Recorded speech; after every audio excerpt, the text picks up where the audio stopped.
सिंध हुकूमत ने सिंध में 3000 प्राइमरी स्कूल्स खोलने का फैसला कर लिया है। इब्तदाई तौर पर 5 अजला में स्कूल खोले जाएंगे। मजीद जानते हैं डॉन न्यूज़ के नुमाइंदे खावर हुसैन से। जी खावर, बताइएगा कब तक काम शुरू होने का इम्कान है इस फैसले पर?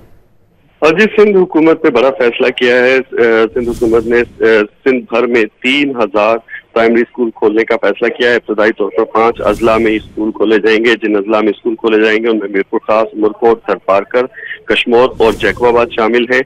Non formal literacy education project के तहत ये स्कूल खोले जाएंगे। स्कूल थर्ड पार्टी की मदद से चलाए जाएंगे। स्कूल एनजीओ की मदद से चलाए जाएंगे और महकमा स्कूल और तालीम एजुकेशन ने स्कूल खोलने की ख्वाहिश रखने वाली एनजीओ से मुआहदा किया है और मुआहदे के तहत स्कूल की इमारत एनजीओ को फराहम की जाएगी। किताबें, डेस्क भी एनजीओ फराहम करेगी, जबकि महकमा स्कूल तालीम एनजीओ की माली मुआवनत करेगा।